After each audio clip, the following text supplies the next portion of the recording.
the words of the preacher, the son of David, king in Jerusalem. Vanity of vanities, says the preacher. Vanity of vanities, all is vanity.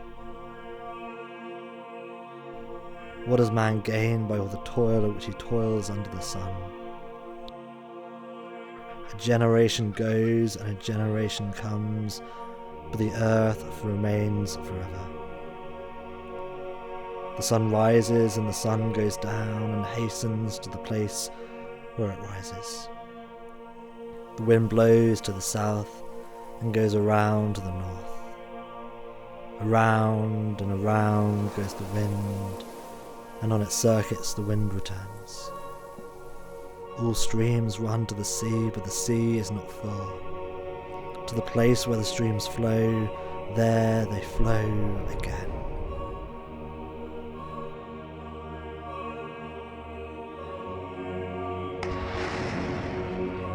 All things are full of weariness, and man cannot utter it.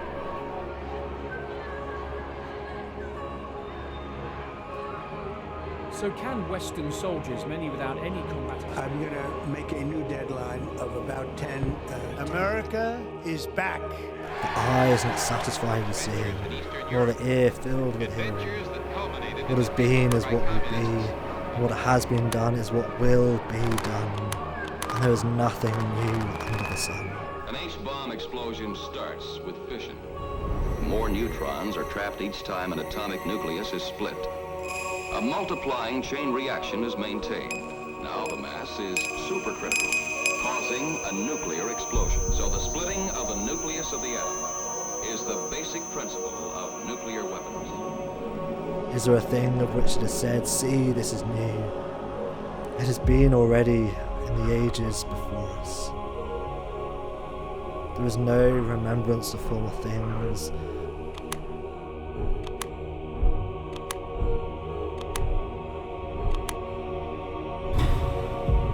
Nor will there be any remembrance of later things yet to be. Among those who come after.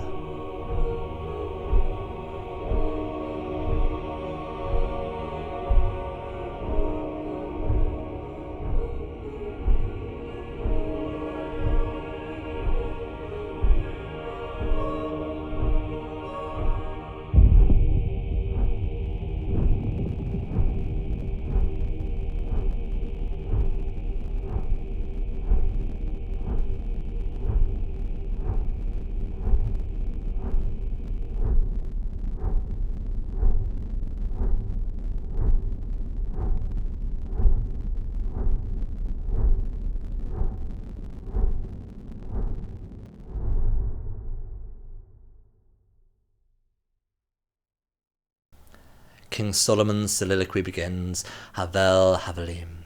That's vanity of vanities, or perhaps insanity of insanities, that we would dream to be eternally pleased by the illusory. You see, my phone has taken my focus, flicking through my feed where one false film follows another.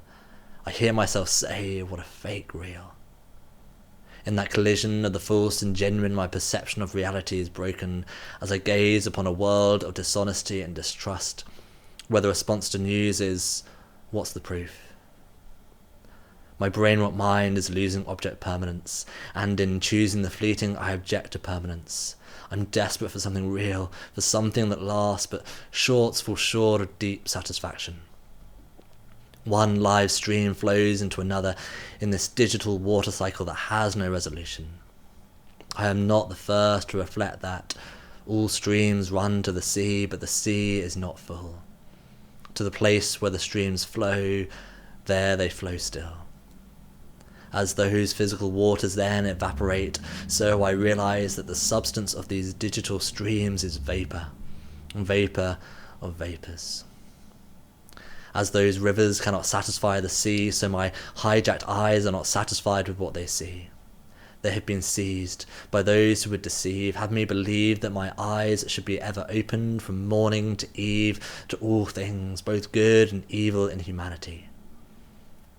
This deceit isn't limited to what is seen. My ears are complicit in this constant consumption of novelty, hearing opinion on opinion, view upon view, but when the day is done, is there anything new under the sun? There's just the fading dopamine to remind me that what has been is what will be. In a digital desert devoid of meaning and lacking in life, my parched soul is taunted by every mirage, every hallucination of artificial conversations that cannot quench this thirst for meaning. I keep being drawn back to drink and drink, but each time I leave weary. From each well, I'm the one that's drained.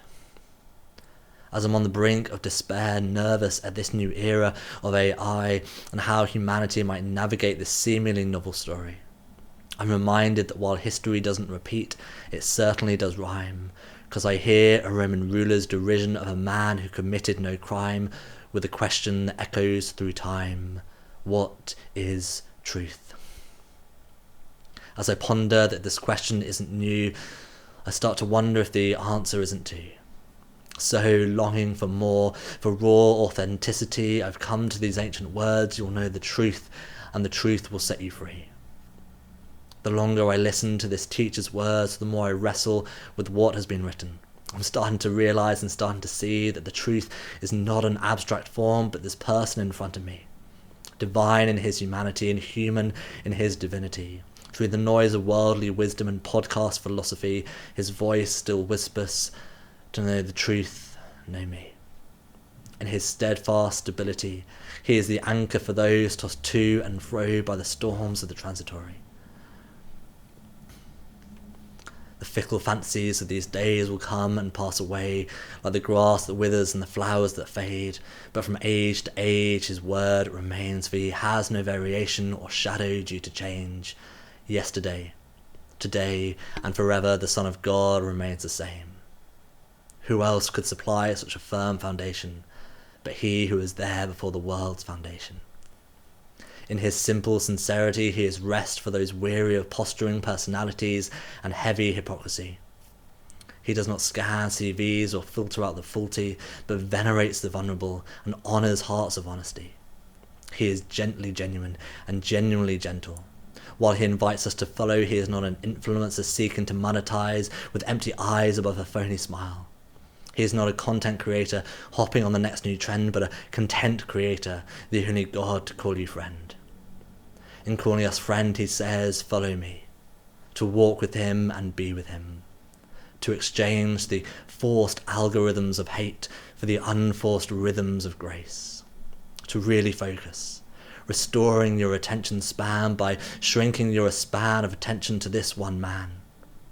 As you do, you'll be surprised to find his eyes already on you, focused and attentive. And as they say that attention is the rarest and purest form of generosity, so marvel with the poets of the past, who am I that he is mindful of me? He is powerfully present, with grace upon grace for those who would listen, those who would wait, those who linger in the light of his face, those who realize, surely the Lord is in this place, and I was not aware of it. So to you who are stuck in an infinite scroll that cannot fulfill, he says of Isaiah's prophecy, today in your hearing this scroll is fulfilled. From the start of your story, God placed in your heart an eternity, not for eternity's sake, but for endlessly enjoying the cool of the day with the one for whom your soul was made, speaking face to face. Face to face. That's panim el panim, no more vanity of vanities, but true humanity of humanities. That we would be eternally pleased with the God who has made the reality to outrun our wildest dreams.